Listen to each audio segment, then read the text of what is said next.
Seorang anak laki-laki dikurung di ruang bawah tanah yang gelap. Setiap hari dia digigit ular besar. Dan ular itu baru melepaskannya setelah ia pingsan. Tapi anak laki-laki itu tidak mati karena racunnya. Sebaliknya, karena tubuhnya terus-menerus terpapar racun ular, ia menjadi kebal terhadap racun dan memiliki penglihatan malam. Saat Ayu membuka pintu besi yang telah mengurangnya selama 6 bulan, ia menemukan 2 orang seusianya di lorong yang gelap. Mereka berdua sangat terkejut, tapi Ayu mengabaikan mereka, dan membuka ruang bawah tanah lainnya untuk memeriksa. Seperti dugaannya, orang-orang di ruang bawah tanah itu sudah mati. Jika ada yang hidup, pasti ada lebih banyak orang. Dia kemudian mulai mencari di lorong, dan menyuruh kedua orang itu untuk mengikutinya. Benar saja, tidak jauh dari sana, mereka menemukan pintu lain. Saat Ayu membukanya, ia menemukan lebih banyak orang yang selamat. Tapi dia tidak terkejut, dia membawa mereka untuk terus masuk lebih dalam. Kemudian mereka menemukan pintu lain yang tidak terkunci. Saat dia membuka pintu, cahaya yang menyilaukan menerpa mereka. Hal ini membuat mata mereka, yang sudah lama berada di kegelapan, terasa sakit. Ayu memaksakan diri untuk melihat keluar, dan menyadari bahwa mereka masih di bawah tanah. Tapi di sana ada halaman sederhana. Ayu kemudian membawa semua orang untuk mencari di sekitar. Mereka terkejut karena tidak menemukan tanda-tanda kehidupan di sana, dan bangunan di sana juga sangat sederhana. Sepertinya dibangun sementara. Ayu langsung berpikir, mungkinkah dia? Tapi apa alasannya? Tiba-tiba sebuah suara mengganggu pikiran Ayu. Ternyata Limin memanggilnya. Dia berjalan ke arah Ayu dan membelai pipinya. Sambil menatap matanya, dia berkata, "Pupil matamu merah darah. Indah sekali. Apakah ini bawaan lahir?" Ayu terkejut mendengar kata-kata Limin. Mungkinkah semua ini ada hubungannya dengan ular putih itu? Sebelum dia sempat berpikir, tiba-tiba muncul cahaya dari atas. Kemudian sebuah keranjang berisi makanan dilemparkan ke bawah. Semua orang yang kelaparan menjadi gembira. Mereka berebut untuk mengambil makanan. Ayu juga hendak mengambil makanan. Tapi tangannya dicekal seseorang, dan dengan angkuh disuruh pergi. Ternyata rambut merah tidak menyukai sikap Ayu yang pendiam. Ayu tidak banyak bicara, dia langsung mencekik kepala rambut merah, dan mencengkram matanya. Perkelahian mendadak ini mengejutkan semua orang. Ada orang yang berkelahi demi makanan. Tapi mereka tidak tahu bahwa tempat ini akan menjadi neraka. Xiao Ruyu segera melerai Ayu, dan menyuruhnya untuk membagikan makanan. Ayu melepaskan rambut merah, dan dengan tegas memperingatkannya untuk tidak mengganggunya lagi. Lalu dia mengambil makanannya sendiri. Saat dia melihat semua orang makan, dia menduga semua ini adalah sebuah konspirasi. Kemudian makanan dikirim lagi dari atas.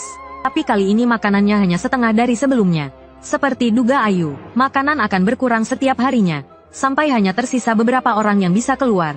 Dan di waktu berikutnya, orang-orang di penjara bawah tanah mulai membentuk faksi mereka sendiri, dan memulai pertempuran rahasia. Setiap malam setelah itu, seseorang akan mati secara misterius. Tapi Ayu tidak terlibat, dia tidak bisa mempercayai siapapun di sini, dan tetap bertindak sendiri. Ini malah membuatnya menjauh dari konflik. Tapi tetap ada orang yang mengingatnya, si rambut merah yang pernah dia pukul. Sekarang dia adalah pemimpin sebuah kelompok. Dia membawa anak buahnya di lorong gelap untuk mencari Ayu. Tapi tiba-tiba, anak buah di sampingnya berteriak, lalu muntah darah dan pingsan. Sebelum si rambut merah bereaksi, anak buah di sebelah kirinya tiba-tiba menghilang. Lalu, sesosok bayangan hitam dengan cepat muncul di belakang anak buah yang satunya, lalu mencekik lehernya. Ayu menatap tajam si rambut merah. Sudah kubilang jangan cari masalah denganku. Kenapa tidak mendengarkan? Saat dia selesai bicara, terdengar suara krak, dan leher anak buah itu dipatahkan. Si rambut merah melihat anak buahnya yang mati, dan langsung ketakutan. Bagaimana dia bisa sekuat ini? Tapi sekarang tidak ada pilihan lain. Dia langsung menyerang Ayu. Tapi bagaimanapun dia menyerang, dia tidak bisa melukai Ayu sedikit pun. Dia bahkan tidak bisa melihatnya. Saat si rambut merah dengan panik mencari Ayu, dia mendengar suara dingin Ayu di belakangnya. Kali ini bukan cuma satu mata yang hilang. Loh, si rambut merah langsung berlutut ketakutan. Tapi Ayu tidak memberinya kesempatan untuk memohon. Dia langsung menghantam dagu si rambut merah dengan telapak tangannya, lalu berpindah ke belakangnya, dan mencekik lehernya. Dengan suara krak, lengan si rambut merah terkulai. Ayu melihat si rambut merah yang terjatuh, lalu berbalik dan menghilang dalam kegelapan. Setelah Ayu menghabisi kelompok si rambut merah, kelompok lain di penjara bawah tanah tidak berani mengganggunya lagi. Tapi sekarang, makanan yang disediakan semakin sedikit. Setiap kelompok tidak bisa membagi makanan secara adil. Maka hanya ada satu cara, seleksi alam. Yang kuat bertahan, yang lemah tersingkir. Maka Xiao Ruyu mengusir 2 orang terlemah dari kelompoknya, dan hanya memberi mereka 1 kentang untuk bertahan hidup. Berita ini segera diketahui oleh anak buah Gao Yongsan. Mereka langsung meminta Gao Yongsan untuk memimpin mereka merebut kentang itu. Melihat mereka bersemangat, Gao Yongsan merasa tidak berdaya. Tapi untuk bertahan hidup, dia tidak punya pilihan.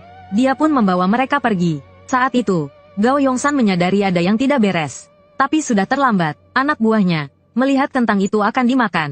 Semuanya menyerbu kedua orang itu. Saat itu, kedua orang itu melihat umpannya berhasil. Langsung melarikan diri, dan meniup peluit. Anak buah Xiao Ruyu yang sudah bersiap menyergap dari jendela.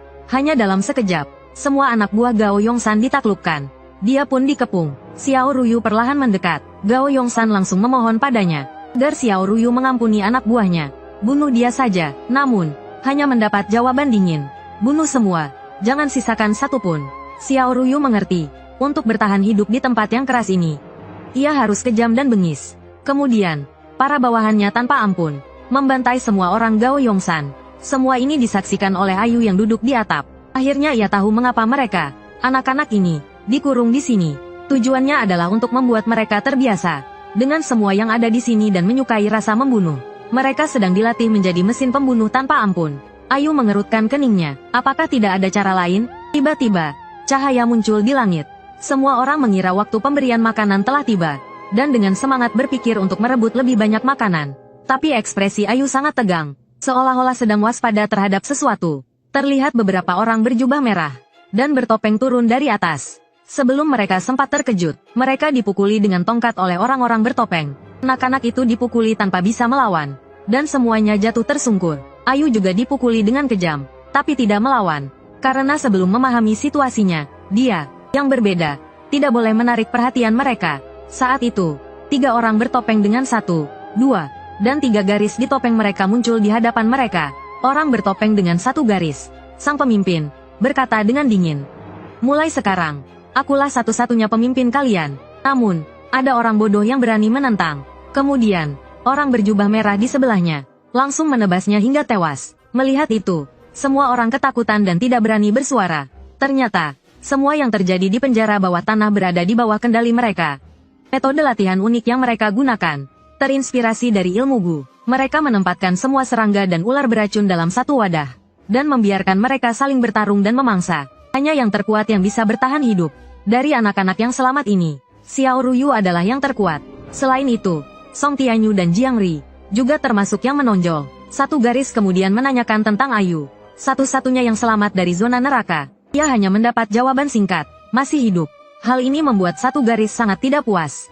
Siapapun yang bisa bertahan hidup di zona neraka pasti bukan orang biasa. Ia mengingatkan 2 garis untuk terus mengawasi Ayu dan selalu melaporkannya. Anak itu mungkin saja berpura-pura lemah. Hati-hati, jangan sampai kita tertipu. Kemudian, ia memulai latihan neraka untuk mereka. Anak-anak ini dikurung di penjara bawah tanah yang gelap dan berlari setiap hari, hanya untuk memperebutkan bendera di atap. Karena hanya orang pertama yang sampai, yang bisa makan kenyang, sedangkan yang terakhir akan tahu apa itu neraka. Namun, Ayu, yang terkuat di antara mereka, selalu berada di tingkat menengah. Penampilan seperti ini membuat 1 garis kecewa, tapi ia masih tidak percaya bahwa Ayu hanya sekuat itu. Ia kemudian memerintahkan bawahannya untuk terus mengawasinya. Setiap malam, Ayu berlatih sendirian. Instruktur menyediakan jurus Fanlei Sinfa untuk semua orang. Ini adalah jurus dasar, tapi juga jurus tingkat tinggi yang sangat sulit untuk dikuasai sepenuhnya. Karena jurus ini memungkinkan seseorang dengan cepat merasakan keberadaan Ki Dot dan mengumpulkannya di dantian untuk memadatkan kekuatan. Pada tingkat tertinggi, seseorang dapat memisahkan petir.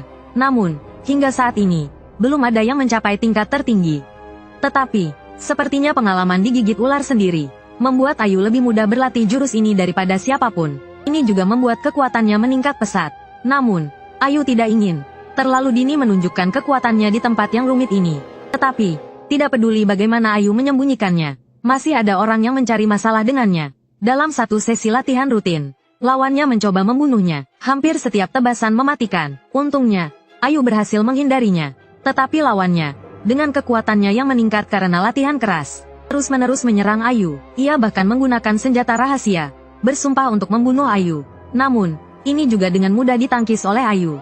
Melihat itu, lawannya langsung melemparkan semua jarum terbangnya, menutup semua jalur pelarian. Ayu segera melompat dan mengayunkan belatinya, dengan mudah menangkis semua senjata rahasia. Namun, lawannya memanfaatkan kesempatan ini untuk memutar ke belakang Ayu, berniat melakukan serangan punggung yang mematikan.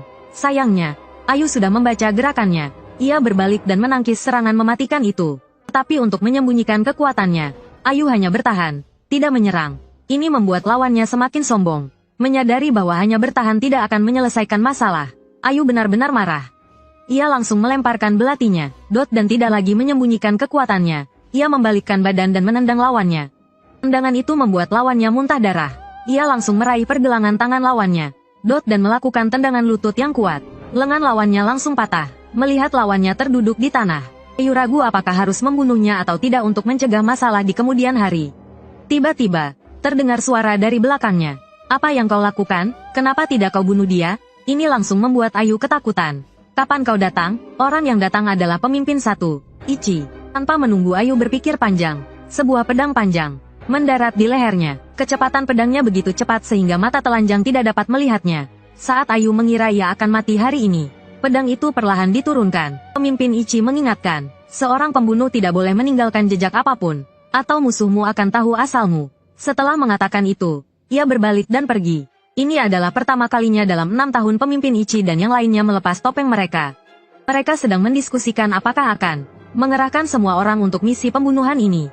Pemimpin 2 merasa bahwa kekuatan anak-anak ini telah meningkat pesat. Beberapa dari mereka telah melampaui instruktur biasa. Mengerahkan mereka semua akan terlalu sia-sia. Tetapi pemimpin 1 tidak berpikir demikian. Misi ini harus berhasil. Jika tidak, usaha mereka selama bertahun-tahun akan sia-sia. Dan jika misi gagal, mereka semua juga akan binasa. Kemudian, mereka memulai tahap terakhir pelatihan khusus. Mereka mengumpulkan ke-30 orang di lapangan terbuka, dan meletakkan 3 buku rahasia seni bela diri di depan mereka. Mereka memberitahu semua orang bahwa di antara ke-30 orang, 3 orang harus mempelajari ketiga jurus ini, dan 27 orang lainnya harus bunuh 3 orang yang mempelajari teknik itu. Begitu misi selesai, kalian tak perlu berlatih lagi, dan bisa meninggalkan tempat ini. Setelah mendengar perintah pemimpin Ichiro, semua orang berkeringat dingin. Bukankah ini membuat mereka saling bunuh lagi? Apakah jika 3 orang sial itu dikorbankan, yang lain bisa pergi dengan selamat? Tapi Ayue tidak berpikir begitu. Mereka hanya sedang melatih alat pembunuh. Mereka tidak mungkin dibiarkan pergi dengan selamat. Ketiga teknik ini kemungkinan besar digunakan untuk membunuh target. Dan ketiga teknik bela diri ini mungkin jauh lebih unggul dari yang mereka pelajari sekarang. Setelah mempertimbangkan pro dan kontra, Ayue mengangkat tangannya dan menawarkan diri untuk belajar. Melihat ini, Xiao Ruyue tampak serius. Dia tidak menyangka Ayue akan menawarkan diri menjadi kambing hitam, dan mengingatkannya untuk berhati-hati. Selanjutnya, semua orang di sini akan mengawasinya. Tapi Ayue mengatakan dia tidak peduli. Setelah beberapa pertempuran sengit, 2 orang lain yang mempelajari teknik itu juga telah dibunuh. Sekarang hanya tersisa Ayue. Sementara Xiao Ruyue dan yang lainnya sedang mendiskusikan strategi. Karena Ayue menghilang setelah mendapatkan teknik itu, Li Min menduga Ayue mungkin telah berhasil berlatih dan meninggalkan tempat ini. Tetapi Xiao Ruyue memberitahu semua orang bahwa dia bertemu Ayue beberapa hari yang lalu dan bertarung dengannya. Tetapi akhirnya berakhir seri. Setelah mendengar apa yang dikatakan Xiao Ruyue, Xiao Gesan menyarankan karena Ayue begitu kuat, lebih baik langsung menghabisi semua instruktur. Itu mungkin lebih mudah daripada menghabisi Ayue. Akhirnya Xiao Ruyue memutuskan lebih baik menemukan Ayue terlebih dahulu. Karena para instruktur pasti punya cara lain untuk mengendalikan mereka. Ketika mereka pergi, Ayue yang bersembunyi di kegelapan muncul. Sepertinya tempat teraman adalah bersembunyi di ruang rahasia instruktur. Mungkin dia bisa menemukan cara untuk keluar dari sini di sana. Dia segera pergi ke pintu masuk ruang rahasia instruktur, lalu menggunakan teknik pernapasan kura-kura petir untuk menyelinap masuk. Ayue langsung menuju ruangan terdalam di ruang rahasia. Dia ingin mencari tahu mengapa mereka ditahan dan dilatih di sini. Akhirnya dia menemukan gulungan emas yang sangat mencolok. Ketika dia membukanya, dia sangat terkejut. Ternyata hanya untuk 1 target pembunuhan. Mereka repot-repot menangkap dan melatih begitu banyak orang. Ini membuat Ayue sangat marah. Tapi kemudian dia tiba-tiba mendengar langkah kaki di koridor dan segera bersembunyi. Ternyata pemimpin Ichiro kembali ke ruang rahasia untuk beristirahat. Tetapi ketika dia sampai di pintu, dia menyadari seseorang telah menyusup. Dia segera membuka pintu, tetapi tidak menemukan siapapun. Tapi dia masih menemukan jejak di buku. Dia segera menduga orang yang memiliki kemampuan untuk menyusup ke sini hanyalah Ayue. Dia segera memanggil anak buahnya. Ichiro berencana menggunakan seruling iblis untuk memanggil Gu di dalam tubuh anak-anak. Ini adalah kartu terakhir untuk mengendalikan anak-anak. Dia ingin memberi peringatan kepada Ayue dan anak-anak lainnya. Siapa bos sebenarnya di sini? Tidak menyadari bahaya yang mendekat, semua orang masih mencari Ayue. Tiba-tiba, pemimpin Ichiro berdiri di atap dan meniup seruling iblis. Semua anak yang mendengar suara seruling aneh itu roboh ke tanah kesakitan sambil mulutnya berbusa. Tapi entah kenapa, Ayue tidak merasakan apa-apa. Saat melihat kondisi yang lain, ia menduga kalau ini adalah cara pemimpin Ichiro mengendalikan mereka. Mungkin tanpa disadari, pemimpin Ichiro telah menanamkan racun Gu di dalam tubuh mereka. Alasan kenapa ia tidak terpengaruh, mungkin karena ularnya. Setelah mengerti, Ayue pun berpura-pura seperti anak lainnya, roboh ke tanah seperti terkena racun Gu. Saat pemimpin Ichiro menemukannya, ia langsung mencabut pedangnya, dan menusuk Ayue yang berpura-pura. "Apa yang kau lihat di ruang rahasia?" bentaknya. Ia kembali mengayunkan pedangnya, ingin membunuhnya. Untungnya, Jiro datang dan menghentikannya. "Dia yang terkuat di antara mereka," katanya. "Jika kau membunuhnya, misi pembunuhan kita bisa gagal. Dan sekarang mereka masih di bawah kendali kita." Pemimpin Ichiro terbujuk. Ia memerintahkan anak buahnya untuk memberi penawar racun. Ia juga mengatakan pada semua orang bahwa semua ini karena Ayue. Jika ada yang berani membangkang, maka hanya kematian yang menanti. Sejak saat itu, semua orang menjauhi Ayue. Dan Ayue pun berlatih sendirian dalam kesendiriannya. Waktu berlalu dengan cepat. Akhirnya, mereka mendapatkan misi pertama. Ayue menatap secercah sinar matahari di atasnya. Hatinya dipenuhi rasa haru. Akhirnya bisa meninggalkan tempat mengerikan ini. Yang lain bersorak kegirangan. Mereka naik ke keranjang dan perlahan naik ke atas. Saat hampir mencapai mulut lubang, Ayue menyadari ada yang tidak beres. Ia segera merobek lengan bajunya dan menutupi matanya. "Tutup mata kalian!" teriaknya. Yang lain segera mengikutinya. Saat keranjang mencapai permukaan, sinar matahari yang kuat menyinari mereka. Walaupun mata mereka tertutup, mereka tetap merasakan sengatan. Seorang pria menghampiri mereka. Ia tampak puas melihat apa yang mereka lakukan. "Bagus sekali, kalian anak-anak yang luar biasa." Ayue mendengar suara asing itu dan langsung tahu kalau itu adalah Gu Juyang, ketua kelompok Suehuan. Ia lalu memerintahkan anak buahnya untuk membawa Ayue dan yang lainnya ke kereta kuda dan mengantar mereka ke villa. Kembali ke permukaan, mereka sangat gembira dengan lingkungan baru ini. Ayue berbaring di rumput, menikmati sinar matahari dan angin sepoi-sepoi. Tiba-tiba, seorang bertopeng menghampiri mereka dan memberikan masing-masing dari mereka sebuah shuriken tanpa ekspresi. "Malam ini, kalian akan menjalankan misi pembunuhan," katanya. Malam pun tiba, dan mereka bersiap. Mereka mengikuti pemimpin Shiro ke lokasi misi. Shiro sangat terkejut, karena para remaja ini bisa dengan mudah mengimbangi kecepatannya. "Kakak senior, selama ini kau benar-benar telah melatih para pembunuh yang hebat." Setelah beberapa lama, mereka tiba di sebuah tebing. Lalu, mereka menjadi seperti bayangan. Di kegelapan, bersembunyi di tanah itu. Entah berapa lama kemudian, bersembunyi di bawah tanah. Mata Ayu tiba-tiba melebar. Aura bahaya tiba-tiba muncul. Sebuah tombak langsung menusuk tubuh rekan di sebelahnya. Kejadian tiba-tiba ini membuat Ayu terkejut. Terlihat seorang pria kekar memegang gagang tombak sambil menatap tanah. Lalu dengan kuat mencabutnya, menarik keluar pembunuh yang bersembunyi di bawah tanah. Orang ini adalah Liu Jinyu dari Gunung Kinceng. Dia kemudian memerintahkan semua muridnya untuk menemukan semua pembunuh yang tersisa. Melihat situasi yang tidak menguntungkan, Ayu dan yang lainnya segera keluar dari tanah dan berubah menjadi beberapa bayangan yang berhamburan melarikan diri. Melihat ini, Liu Jinyu menjadi semakin bersemangat. Dia kemudian membungkuk dan mengumpulkan tenaga. Tombak di tangannya melesat menembus udara, langsung menembus salah satu dari mereka, lalu mengulanginya lagi, menembus satu persatu pembunuh yang menyerang. Melihat Ayu, yang berlari paling cepat, hampir melarikan diri, Liu Jinyu segera melemparkan tombaknya dengan sekuat tenaga. Dalam sekejap, Ayu segera menghindar dengan cepat, menendang tombak yang kuat itu. Lalu dengan memanfaatkan momentum, dia menendang ujung tombak.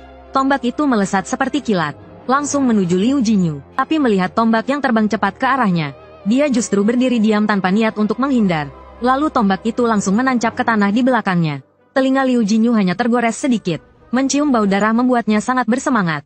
Dia berteriak, "Aku harus menangkapnya." Kemudian Ayu menyembunyikan dirinya dan melarikan diri dengan panik di hutan. Dia tidak mengerti siapa orang-orang ini dan bagaimana mereka tahu tempat persembunyian mereka. Sebelum datang ke sini, dia tidak bertemu siapapun. Dan saat melarikan diri tadi, dia tidak melihat ketua Sitiao dan yang lainnya. Apakah mereka ditinggalkan? Saat Ayu sedang berpikir, tiba-tiba kilatan pedang muncul di belakangnya. Ayu segera membungkuk untuk menghindar. Setelah melihat dengan jelas, dia menyadari ternyata itu dia. Tetapi sebelum Ayu sempat bertanya apa yang terjadi, Li Min jatuh pingsan ke tanah. Dia menatap Ayu di depannya. Kegigihan di hatinya akhirnya menghilang. Bisa mati di depan orang yang dicintai. Li Min merasa hangat, melihat Li Min yang sudah mati. Ayu sangat marah. Semua ini karena kelompok Suehuan. Karena keegoisan ketua, Gu Juyang. Untuk membunuh bintang masa depan Sekte Qingcheng, Wu Guangsheng. Mereka ditangkap dan dikurung di penjara bawah tanah yang gelap gulita selama 7 tahun. Mengalami siksaan seperti di neraka. Namun setelah dibebaskan, mereka justru dijadikan pion. Ayu bersumpah dalam hati, aku pasti akan menemukan siapa dalang di balik semua ini, dan menghapus mereka selamanya dari muka bumi ini, dan membuat mereka merasakan juga apa itu rasa takut. Sementara itu, di aula utama kelompok Suehuan, Gu Juyang sedang melihat surat rahasia di tangannya. Meskipun dia merasa agak sayang, tetapi klien tiba-tiba membatalkan. Tugas juga membuatnya terkejut, agar tidak meninggalkan jejak yang berhubungan. Dengan tugas ini, dia hanya bisa melakukan ini. Tapi dia tidak tahu, bahwa kliennya juga berpikir demikian. Pada saat itu, Gu Juyang sangat terkejut. Surat rahasia itu ternyata dilapisi wewangian pelacak. Tiba-tiba terdengar suara brak dan penjaga di luar terlempar masuk. Sekelompok orang menyerbu masuk dengan teriakan perang.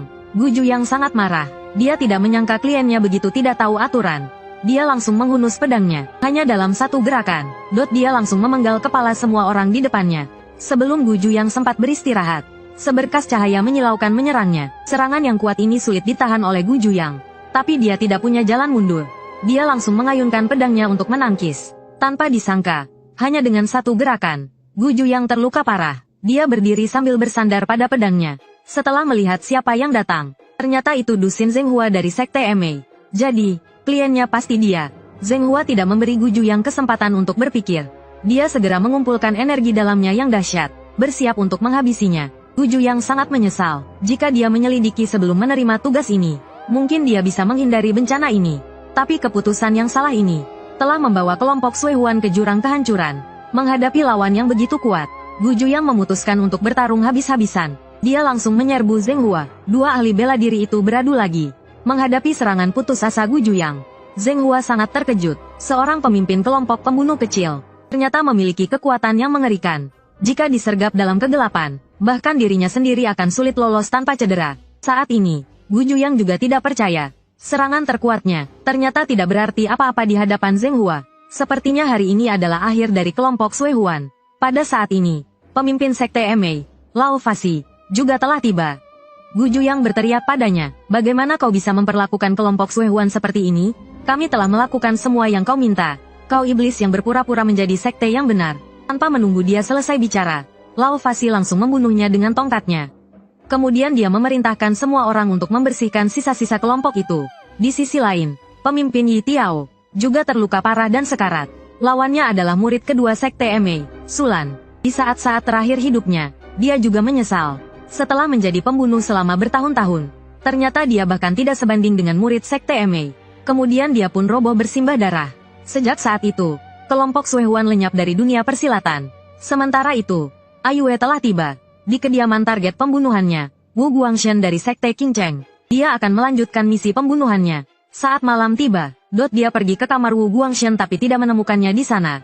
Lalu dia teringat di mana Wu Guangshen mungkin berada. Dia segera pergi ke atap ruang latihan pedang. Benar saja, dia ada di sana, dan dia bersama seorang wanita. Saat Aiyue melihat Wu Guangshen, dia merasa orang ini tidak biasa. Kekuatannya mungkin setara dengan pemimpin Yi Tiao dari kelompok Suehuan. Aiyue segera melepaskan tali jeratnya. Ia ingin membunuh Wu Guangshen secara diam-diam di tempat. Namun, saat ia menjerat leher Wu Guangshen tiba-tiba membuka matanya. Seketika, tekanan yang kuat menyerangnya. Aiyue langsung melompat dari atap sambil menarik talinya, mengangkat Wu Guangshen. Tetapi Wu Guangshen juga merupakan ahli terbaik dari Sekte Qingcheng. Dengan cepat, ia menggunakan tebasan tangan, memutus tali yang menjerat lehernya. Aiyue mendarat di tanah dan keduanya saling bertatapan. Wu Guangshen tampak bingung. Apa yang terjadi? Kenapa ada orang yang ingin membunuhku? Melihat Wu Guangshen yang begitu kuat di hadapannya, Aiyue tidak punya pilihan selain menghunus senjatanya. Ia langsung menyerangnya. Menghadapi serangan Aiyue, Wu Guangshen tidak berniat menghindar. Ia hanya mengulurkan jarinya, dan dengan mudah menangkis serangan Aiyue. Hal ini membuat Aiyue sangat terkejut. Ia begitu kuat. Aiyue segera mundur. Namun, sebelum Aiyue dapat berdiri dengan tegap, Wu Guangshen membentuk jurus pedang dengan tangannya, berubah menjadi kilatan pedang yang menebas ke arah Aiyue. Menghadapi serangan yang begitu dahsyat, Aiyue berusaha keras untuk bertahan. Sementara Wu Guangshen tampak santai. Ia menyerang dengan seenaknya. Hal ini memaksa Aiyue untuk terus bertahan. Tetapi, ia tidak bisa terus begini. Ia harus menyerang balik.